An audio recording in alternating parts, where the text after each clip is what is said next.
Hello, everyone. So today we're going to continue discussing feminism and as it grows into a worldwide movement out of Western Europe and the United States. And so let's get right into it.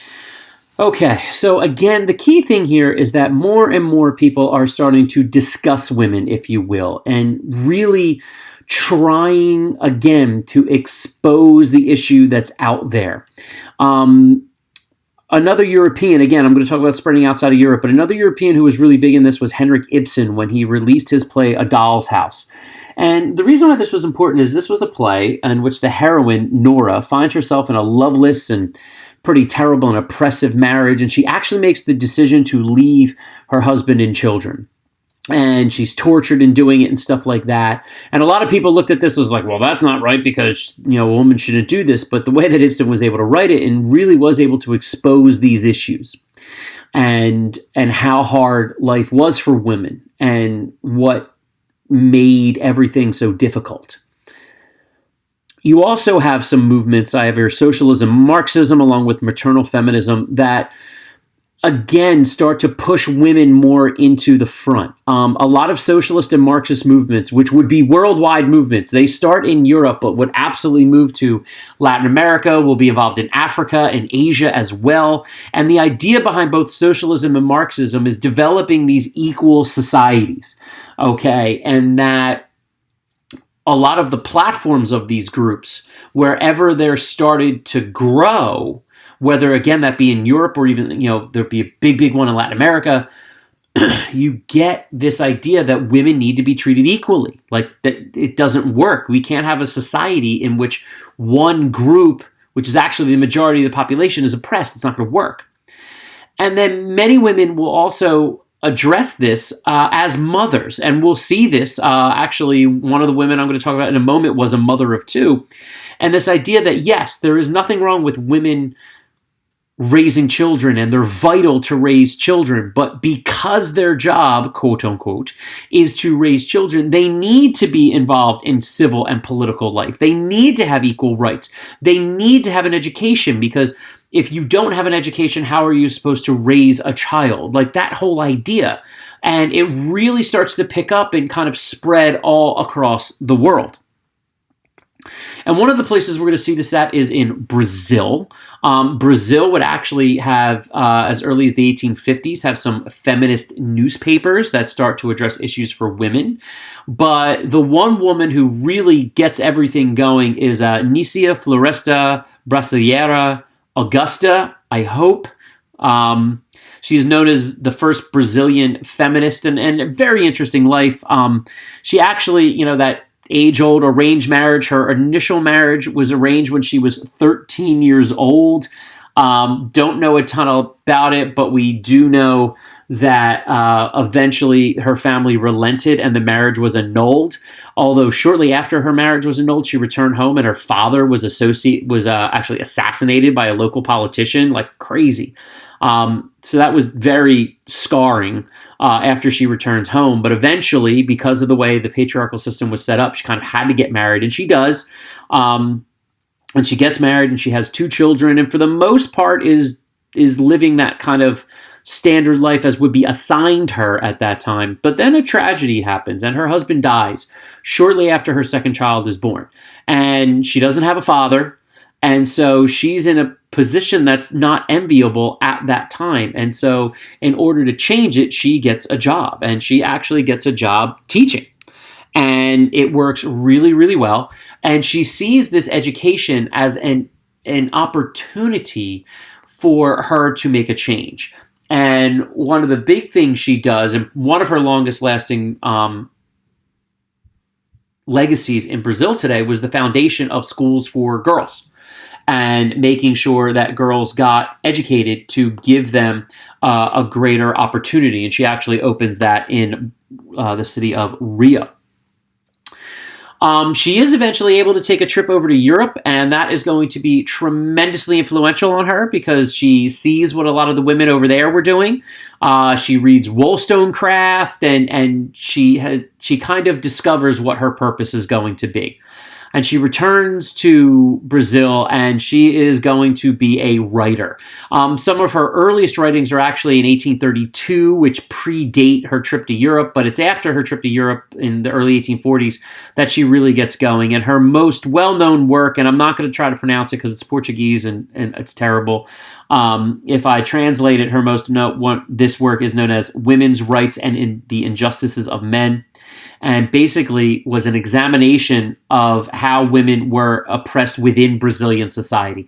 And again, I talk about this as the theme, this idea of understanding and breaking down the society and showing how the discrimination is there so then you can fix the problems. She also focuses a lot on writing about women getting the right to vote. And again, back to education, shows why giving women education is beneficial. And you can see the importance. She was actually on a Brazilian stamp at one point. Like she has a tremendous impact there. And so again, we're starting to see this stuff spread outside of Europe and the United States and become a worldwide movement. Other places, in Mexico, we start to get girls' schools popping up all over the place to get them more involved. One such woman that tried to get more women involved was Empress Haruko in Japan. Empress Haruko she was the empress from 1869 to 1912. She was the wife of the Emperor Meiji. And so Japan is going through a major change while she is the empress. And she just started to really push for rights for girls to get better education and to have certain opportunities economically. Now, this is very, very interesting, but sometimes, and we'll talk about this more in class, you do get reactions to these movements that aren't good. Yes, women can get thrown in jail for things and yelled at, but sometimes you actually have law. So, for instance, the Empress Haruko is trying to make all these changes, and then it's actually women are banned from political parties and attending political meetings in Japan until the 20th century. So it doesn't always work out well. Women will be very active in Russia. I'll be talking about this separately when I talk about Russia in the 19th century. Many of them would be involved in the movements to overthrow the czars. One woman would actually rise up to be a leader of one of those movements, so it's going to be pretty impressive there. And even in the Arab world, Huda Sharawi, right? Sharawi, I think I said that right, in Egypt. Now, her influence is going to be more in the 20th century, but she starts in the 19th century in writing about independence and writing about freedom of movement. She does a symbolic thing by throwing her veil into the sea. She will not wear a veil anymore, which in the Arab world at that time, that was a big deal. When she is growing up, this is part of the Ottoman Empire. And she also actually is going to link feminism to the nationalist movement of Egypt to gain freedom. And so we're seeing it all over the place, where it's Brazil, Mexico, Japan, Russia, Egypt. It's starting to grow and grow and grow.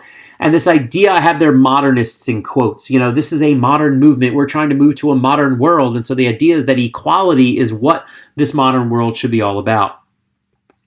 And I'm going to finish with a very interesting story, good, tragic, but incredibly impactful, of a woman by the name of Kartini in Southeast Asia.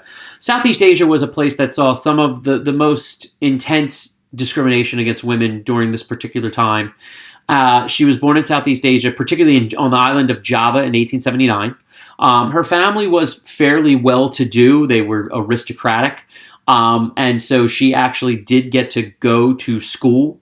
At that time, however, the islands of Indonesia are controlled by the Dutch, but because her family was kind of one of those families that the Dutch allowed certain rights and responsibilities towards, she had a pretty good life. She went to school, and she started to notice things that some of the Dutch children, and particularly the Dutch girls, had some opportunities that she didn't really see in women in her country. But unfortunately, her family stuck through the tradition. At age 12, she was removed from school. But she didn't give up. She kept pressing her parents to continue to allow her to learn. And so her parents kind of cut a deal in that they would allow her to continue her education, in that she would be able to get tutors and read books, but they wouldn't send her traditionally to school. And by the age of 20, she had a really, really impressive education. She had made some friends from the Netherlands that she was regularly corresponding to, which I'll explain those letters more in a moment. And she decided that she wanted to ultimately open a school, which I'll get to in a minute as well. Her letters is the influence here. Eventually, her letters would all be compiled and released in a variety of different volumes. And in the correspondences with her friends, we really understood the depth of discrimination against women, particularly in Java, and the system that was established there to keep women oppressed. Women and girls were regularly secluded and segregated in Javanese society, not allowed out on their own.